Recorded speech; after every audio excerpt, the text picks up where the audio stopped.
Yo, Tumor Tales, boom! I want to do a quick video. Sorry, it's been a bit. Lots going on here in the in flyover country, in the Midwest. Still got lockdowns going on. Although I'm thankful that my kids have been in person learning for quite some time. Our school district has followed the science and found out that the risk to children is infinitesimally small, which is really good because I see a lot of kids getting messed up with the lockdowns and being forced into seclusion. But yeah, I'm ready. I say I'm ready to get back to normal, but I've been pretty much at normal is what they'll allow since the beginning. Taking all necessary precautions that that were reasonable, and went to work every day. My work requires me to be out in the public, and some of it I can do in the office, I suppose, but I do real estate type work. So.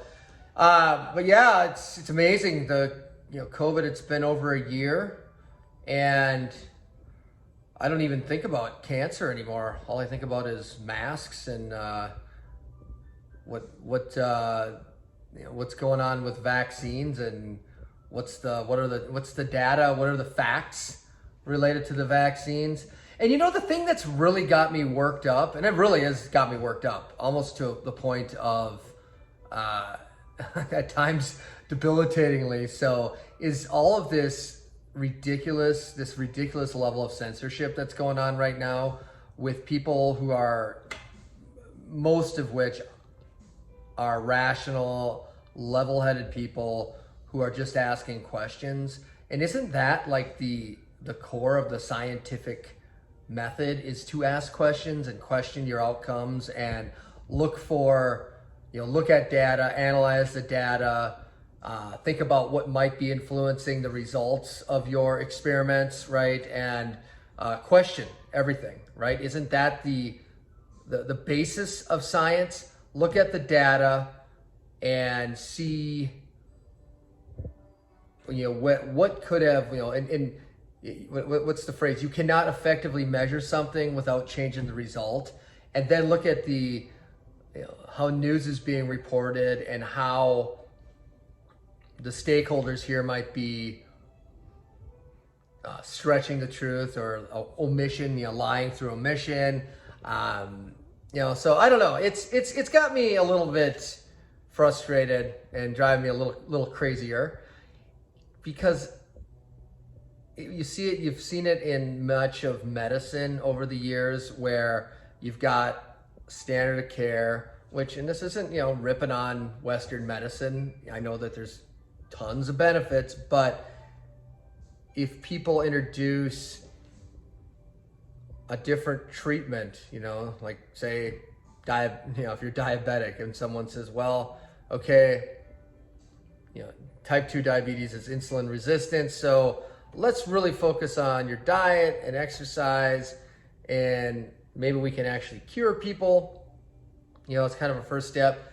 Some people think that's crazy, and I say it out loud and it seems like so sensical. But then how does diet, that's an example. But then, like, some of the myths that have been spread by Ansel Keys, started by him 40 years ago, about fat and how this food pyramid that has such a heavy emphasis on carbs, and also, the foods that are on it might be healthy in what, it might have been healthy 100 years ago, but now because of how they're processed and all the stuff, all the crap that gets thrown into them, what has that done? And the FDA and how, labeling of food, you can have certain ingredients, but there's multiple ingredients underneath it. And I know I'm kind of getting long-winded on this, but I don't know, I've been thinking this all comes back to censorship and people needing to question things more.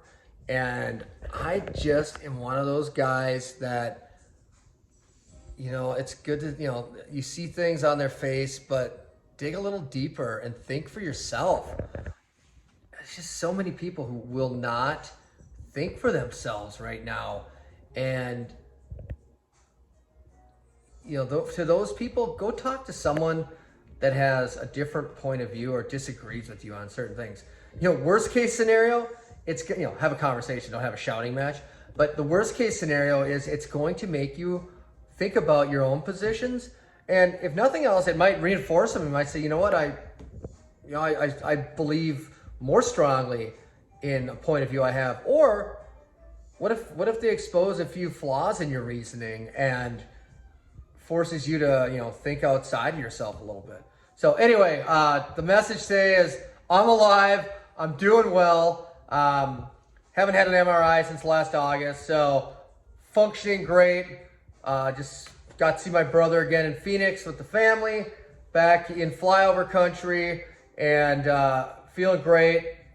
Doing workouts every day, although today I took off. I was so sore. And gonna get back on the horse tomorrow. And, you know, been doing like CrossFit, running.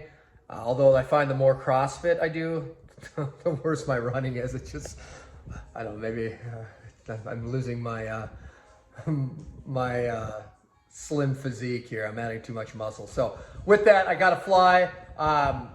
Hope everyone's doing well. And if you get this far in the video, some people are asking about where do you get fenbendazole in like Canada and places outside the US.